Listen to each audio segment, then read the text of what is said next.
There was no pearly gate.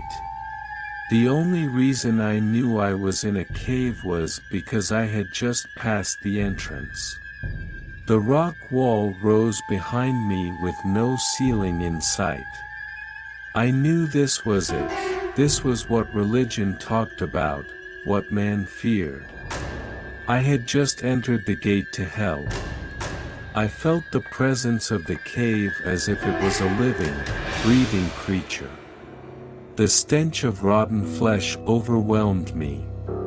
Then there was the voice. It came from inside and all around.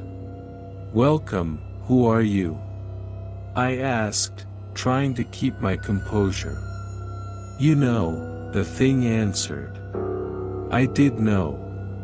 "You are the devil," I stuttered, quickly losing my composure. "Why me? I've lived as good as I could." The silence took over the space as my words died out. It seemed like an hour went by before the response came. "What did you expect?" The voice was penetrating but patient. "I don't know. I never believed any of this," I uttered. "Is that why I am here?" Silence. I continued. "They say the greatest trick you ever pulled was convincing the world you don't exist. No. The greatest trick I ever pulled was convincing the world that there is an alternative, there is no God." I shivered. The cave trembled with the words, "I am God."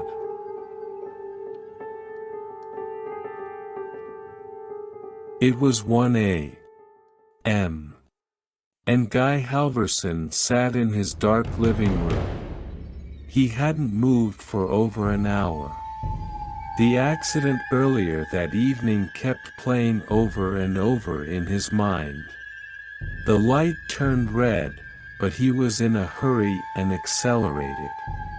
An orange blur came from his right, and in a split second there was a violent jolt. Then the bicyclist rolled across his hood and fell out of sight on the pavement. Horns blared angrily and he panicked, stepping on the gas and screeching away from the chaos into the darkness, shaken and keeping an eye on his rearview mirror until he got home.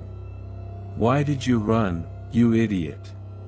He'd never committed a crime before this and punished himself by imagining years in jail, his career gone, his family gone, his future gone. Why not just go to the police right now? You can afford a lawyer.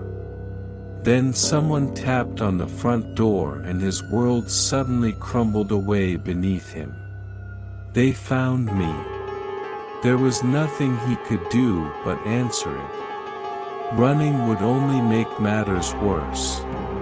His body trembling, he got up, went to the door and opened it.